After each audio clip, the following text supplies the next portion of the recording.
ఆపరా psycho Jagan. నాన్నగారు, ఛీ, అలా పిలవకు. నాకు మళ్ళీ చచ్చిపోవాలనిపిస్తుంది. ఏ ముఖం పెట్టుకుని నా విగ్రహానికి దండ వేయటానికి వచ్చావురా?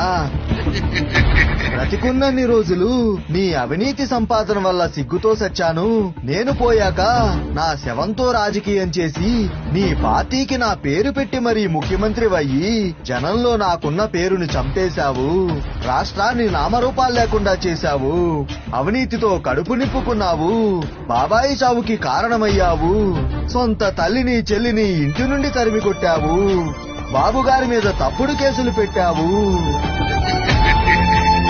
నేనింత తిడుతుంటే నీకు నవ్వెలా వస్తుందిరా?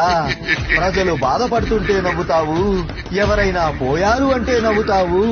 మా అమ్మకి ఉద్యోగం పోయిందయ్యా అని కష్టం చెప్పుకుంటే నవ్వుతావు.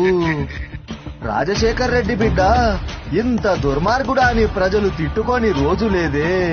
ఇప్పుడు మళ్లీ ఎన్నికలు వస్తున్నాయి కాబట్టి నా అవసరం వచ్చింది. ఇన్ని రోజులు శవరాజకీయాలు చేశావు. ఇప్పుడు విగ్రహ రాజకీయాలు చేయడానికి వచ్చావా? ఛే ఛే, అవతలికి పో. నాకు నీ ముఖం కూడా చూపించకు. ప్రజలు చెప్పడం కాదు,